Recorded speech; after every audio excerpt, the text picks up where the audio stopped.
Hello, friends. Portrait Pioneers of Color.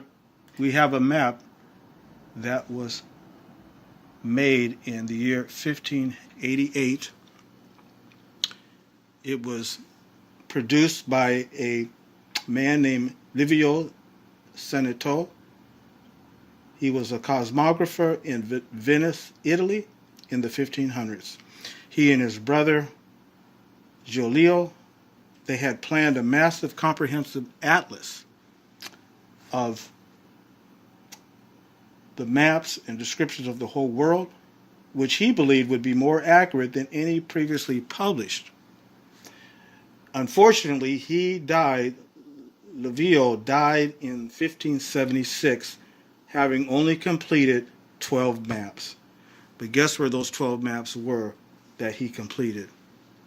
Yes, Africa. So these 12 maps were eventually published in 1588 by Livio's brother Giulio. So that map in 1930 of Danubia area, let's see what it says on this 1588 map, the year 1588, Africa Tablia. Let's scroll down to where that would be. So here we have,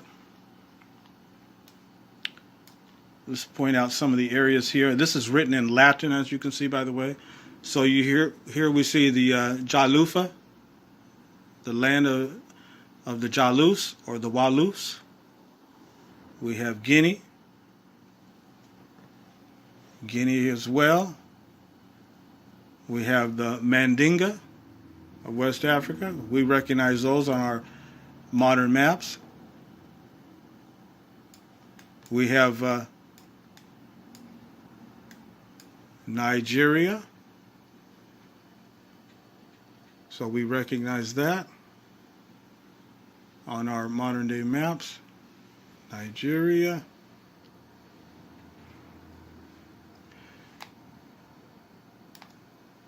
We have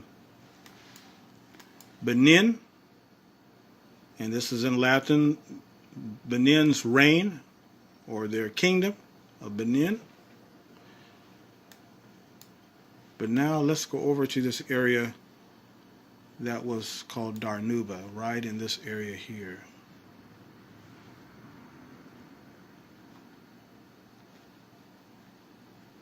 And here we have this area, notice this, friends, written in Latin. Juderum terra.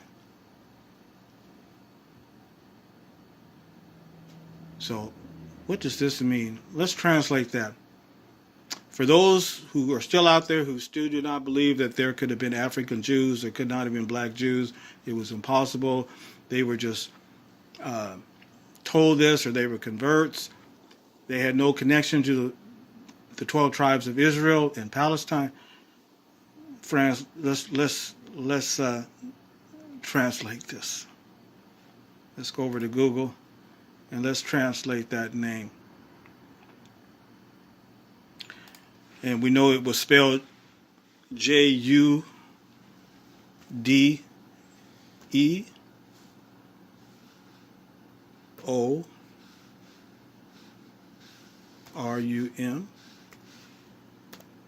in that Latin, and then terra, Terra.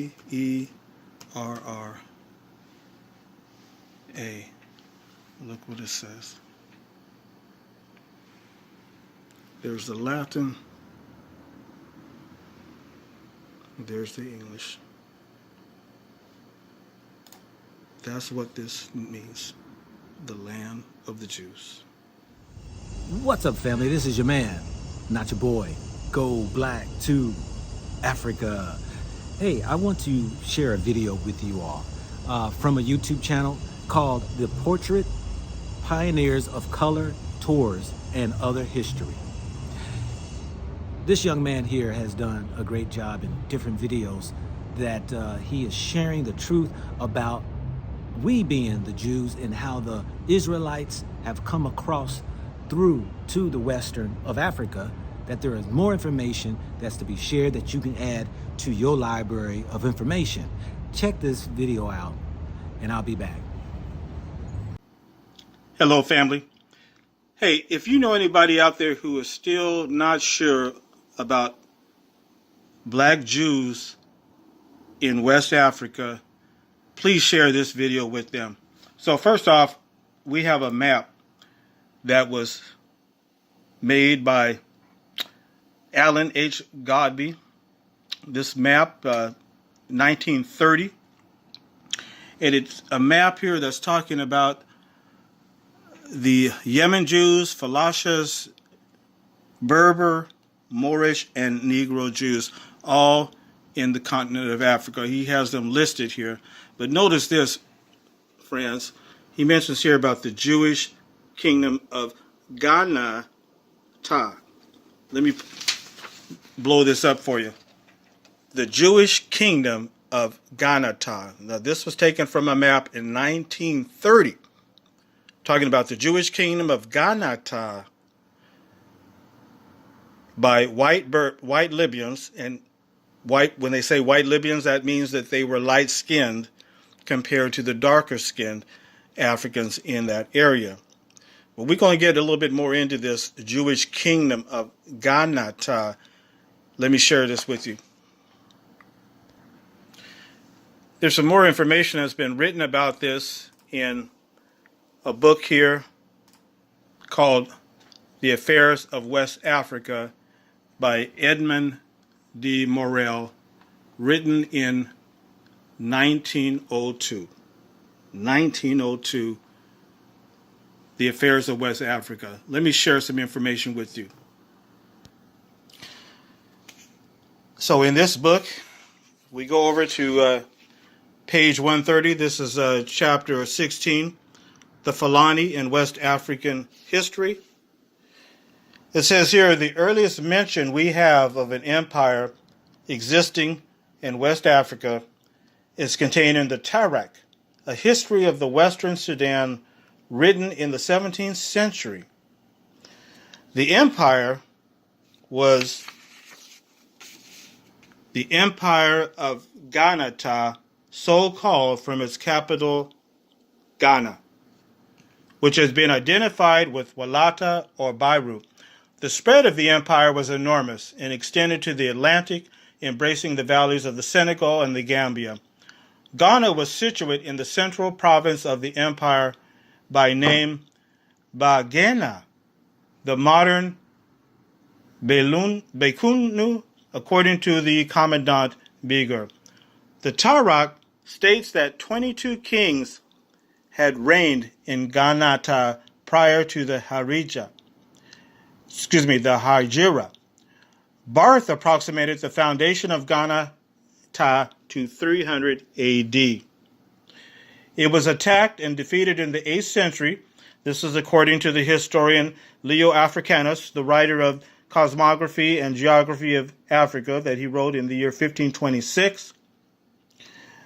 Defeated by a Berber tribe, the invaders subsequently succumbing at what period is obscure to the Mandingos or Mandingo Fulani, who from its ruins constructed another empire which grew to even larger proportions, that of Meli or Mali, as it was variously spelt. That's on page 132. It goes on to say here that Mungo Park, when writing of his experiences among the Mandingos, who appear to have been converted to Islam by the Fulani, with whom they have been in close relationship, amicable and the reverse, for many centuries, observed in a similar widespread knowledge of incidents in Old Testament history, such as the death of Abel, the lives of the patriarchs, Joseph's dream, and so on. That's on page 150. Page 149 says, in the course of his relations with the Fulani, de Goradon was particularly struck with their peculiar knowledge of Jewish history. So familiar did they speak of the chief Hebrew personalities of the Old Testament, and so well posted were they with the principal events related in it, that they could not, argue de Goradon, have acquired their knowledge merely through Arabic sources.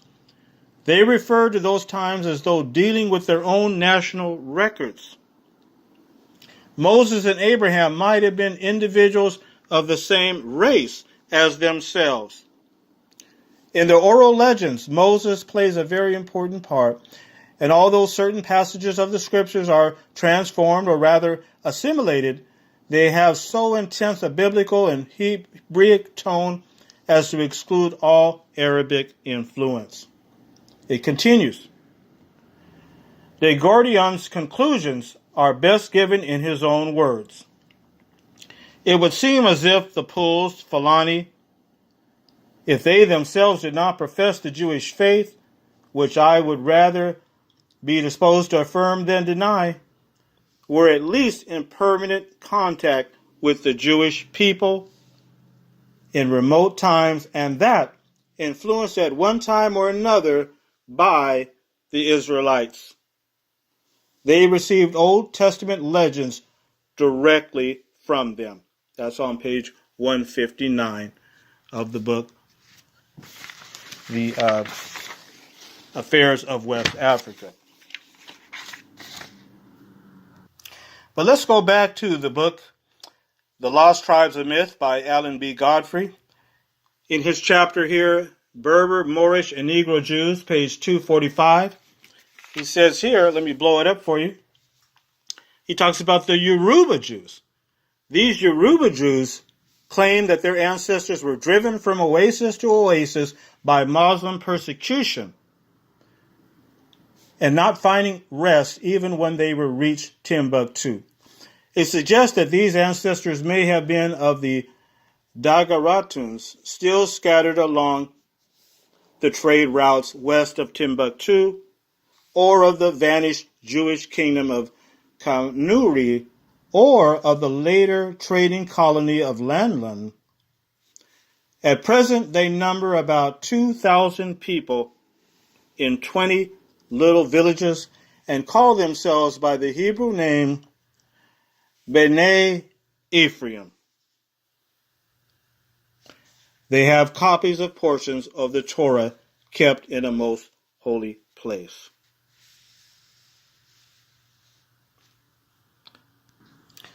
We can also look at the map of 1747, which also brings out Jewish colonies, Jewish tribes in West Africa. Let me blow this up for you. We also have the Kingdom of Judah here in the Dahomey region of West Africa, which later became Benin, right next to Nigeria there. So we have that to look to as well. But let's not stop here. We have more. If we go back to Alan Godby's map, 1930 map, we notice here, right next to Nigeria, a region here called Dar Nuba. Dar Nuba there. What is this referring to? Well, he mentions here on page 251 in his book that remnants of a far-traveled African Judaism are found in northern Nigeria among the Hassas and Nupis on the east side of the lower Niger, from 300 to 700 miles from the sea.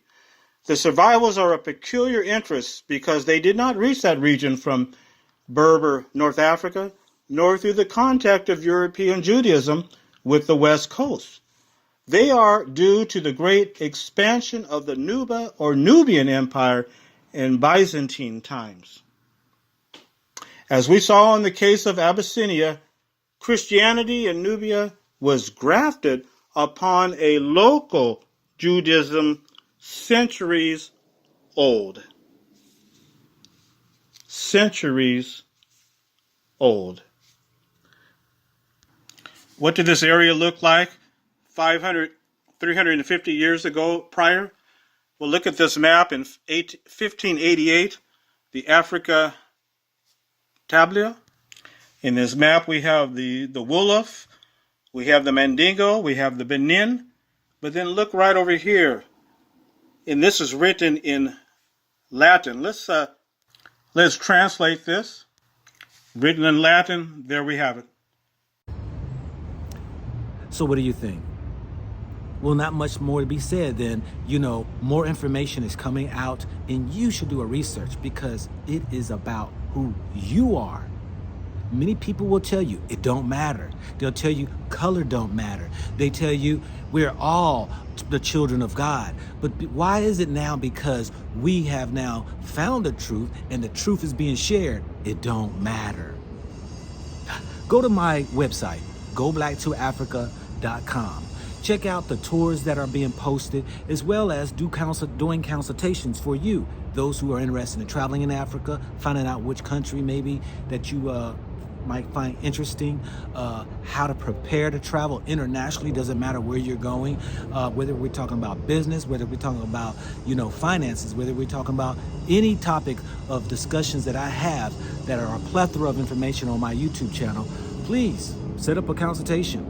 It will save you hundreds and thousands of dollars traveling this world that I had to learn by my own and found out I should do this for people. Any other questions? Please send me an email to goblack2africa@gmail.com. This is your man, not your boy. Go Black to Africa. Think about it, think about it, think about it, think about it, think about it, think about it.